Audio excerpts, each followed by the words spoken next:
Welcome to Nostalgia Revs, revving the engines of the past, one legend at a time.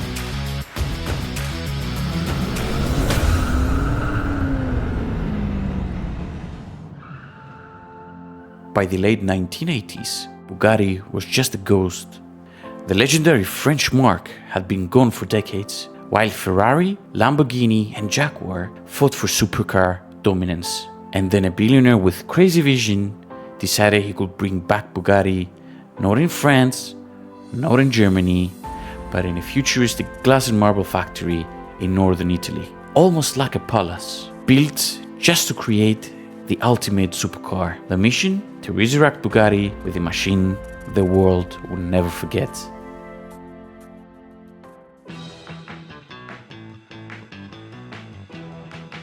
What if I told you that one car both saved Bugatti from being forgotten and nearly killed it forever? In 1991, Bugatti returned with the EB110, which was unveiled in Paris on Ettore Bugatti's 110th birthday. This wasn't a comeback, this was a moonshot. Scissor doors that swung up like wings, a carbon fiber chassis crafted by aerospace engineers, a quad-turbo V12 that sounded like thunder at 8,000 RPM, and a top speed aiming at 350 kilometers per hour, making it one of the fastest cars of its time. But stay tuned, because at the end of this story, we'll unveil a crazy fact about the EB110 that completely changes how you see it.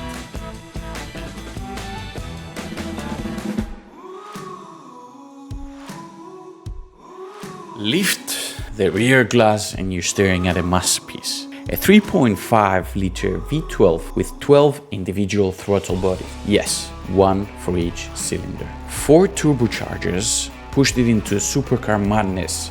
The GT model produced about 560 horsepower. The Super Sport raised that to over 600, while dropping weight with carbon panels.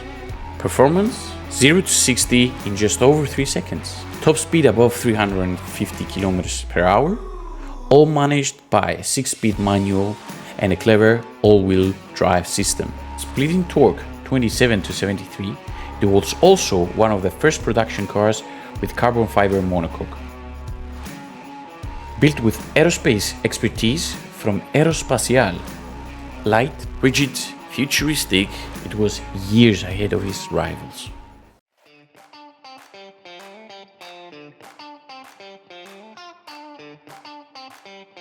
For all its brilliance, the EB110 had quirks. Michael Schumacher owned one, a bright yellow Super Sport with blue interiors, and he famously crushed it, later saying the brakes weren't up to the job.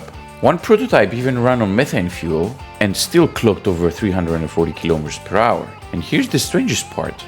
Despite being a Bugatti, some EB110s sat unsold in showrooms. Dealers had to cut prices, offering discounts just to move them out of the lot. Imagine walking past a Bugatti on a clearance like it was a leftover sedan, and it shows how misunderstood the car really was on its own time.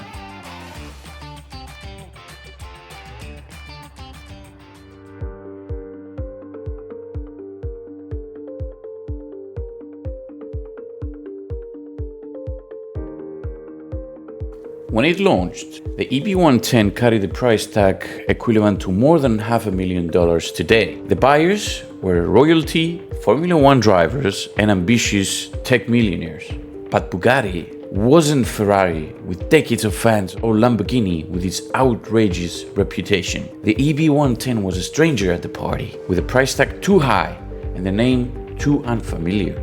Sales stalled, and production ended at only 139 cars, including GTs, Super Sports, and prototypes. Back then, collectors didn't care. Some even saw it as a failure. Today, those same collectors fight over them at auction, driving prices well into 7 figures.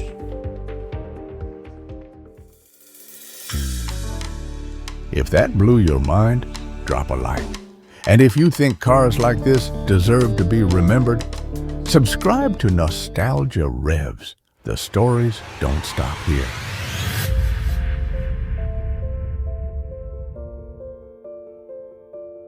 The EB110 story was fueled by ambition and destroyed by it. Romano Artioli, the man behind Bugatti's Rebirth, poured millions into a futuristic factory in Campo Galliano. The Blue Factory was unlike any car plant in the world. Glass wall, marble floors, even an in-house restaurant for employees. It wasn't just a workplace, it was a statement that Bugatti was back on top.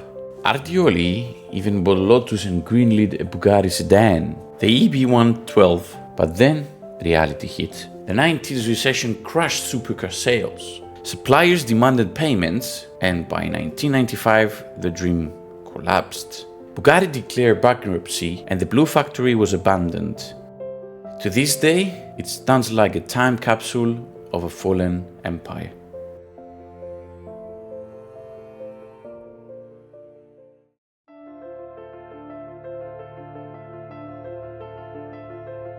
So, what do you think? Was the EB110 a misunderstood genius, way ahead of its time, or was it simply an over-engineered disaster? And here's the real challenge. If you were standing in a showroom in 1991, would you have picked the EB110 over a Ferrari F40 or a Jaguar XJ220 or a Lamborghini Diablo? Let us know in the comments below, because opinions on this car are as wild as the machine itself.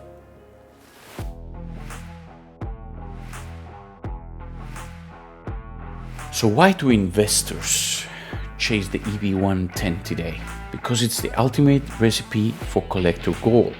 Ultra low production numbers, a quad-turbo V12 unlike anything else on the road, a carbon fiber monocoque that pioneered the future, and the ghost story of a factory left behind in silence. Add in Michael Schumacher's yellow Supersport, and you've got the perfect storm of reality.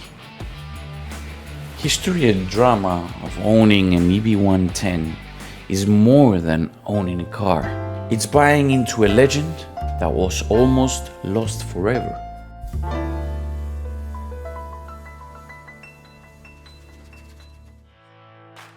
Remember that promise from the beginning? Here's the crazy truth about EB110 that nearly killed Bugatti. Its cost, its ambition, its futuristic factory, they all collapsed in 1995.